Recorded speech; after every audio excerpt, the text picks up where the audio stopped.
Hi everybody, I'm Dr. John Douillard. Welcome to LifeSpa.com, and I want to talk to you today about the Ayurvedic take on fermented foods. A lot of people think that Ayurveda is not really into fermented foods. Turns out that's actually not the case. There's lots of fermented foods as part of the Ayurvedic diet. Paneer, lassi, idlis, dosas, all fermented foods. There's fermented wines.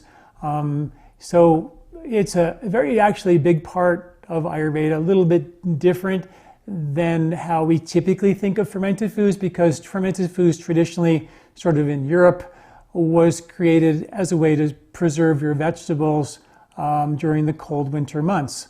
Well, in India, for the most of India, it's a warmer climate, and they didn't really need to preserve their vegetables because they had vegetables that were kind of somewhat year-round. So it wasn't like a big thing. You're going into the Alps in the winter and you need to preserve your vegetables to survive. It wasn't really that kind of a thing. So why would you ferment your vegetables? You got to remember that fermenting vegetables was a way to preserve them, and it uses something called lactic acid fermentation. The lactic acid fermentation is acidic, so it's actually very heat-provoking. It increases the heat content of the food, so it can aggravate pitta, which is really great and fine in the winter when you're actually trying to navigate a cold winter in Northern Europe or something like that. But if you're taking a lot of fermented foods in the summertime, when you don't really need to preserve your vegetables, you actually have to run the risk of overheating your pitta, taking too much heat in your body, particularly if you're a pitta body type in the pitta season in the summer, loving hot, spicy food, sort of, again, pitta aggravating foods, drinking a lot of coffee, and pitta aggravating acidic food, lots of chocolate, 20-ounce jars of, kombucha, you end up overshooting the heat pitta aggravating runway, and you create an aggravation. That's one of the Ayurvedic concepts. If you take a pitta body type and a pitta season, eating pitta aggravating foods, you're going to stack excess pitta, overheat, and create inflammation, which has the word flame in it, which is what we don't want to do. From eating something that is really healthy for you. A study at Stanford University showed that, it was a 2021 study, showed that fermented foods have been shown to increase immunity, increase microbial diversity, decrease inflammation if you do it in the right amount at the right time, decrease weight, the unwanted weight that you don't want, balance blood sugar, and even support healthy cardiovascular function. So lots of really good research on it.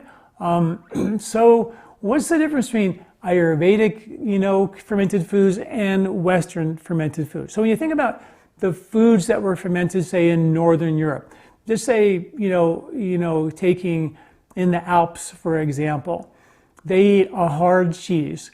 In India, they eat a soft cheese. They eat something called paneer. They just take the milk and they boil it. They add a little lemon to it. It curdles the whey, drips away, and you have this curd called paneer that they actually eat. Really light, very easy to digest, soft cheese, not too heating because it hasn't been fermented in an excessive manner.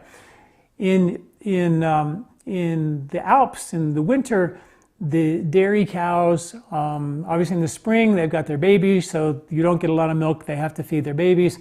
By the end of summer for fall, there's harvesting of the milk. They would make cheese out of it.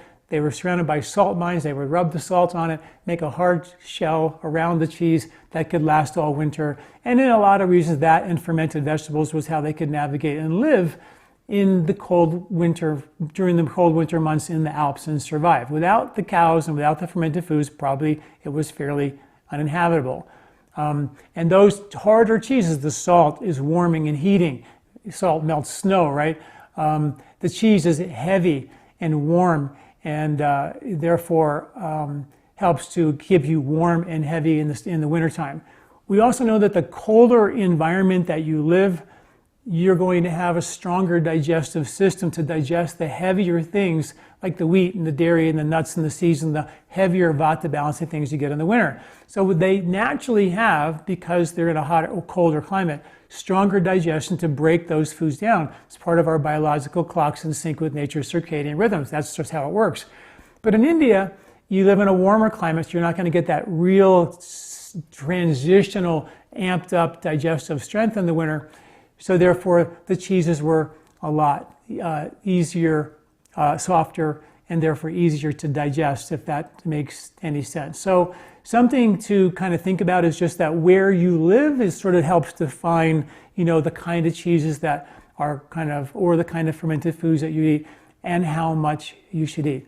If you talk to all the experts in the fermented food world, Sally Fallon and others, they'll always say that fermented food is a condiment. It's a small portion that you would take with your meal to support the microbial diversity, to help strengthen your digestive strength a little bit, because it is lactic acid fermentation, so it's going to give you digestive fire to strengthen that up a little bit. So great food. The only caveat as we move into the summer is, America, we just take 20-ounce jars of kombucha, which is a fermented food, on top of a spicy food, on top of coffee for breakfast, on top of wine for dinner, on top, you know what I mean? If that's how you're doing it, it's a lot of acidic foods, pitta-aggravating foods in the summer.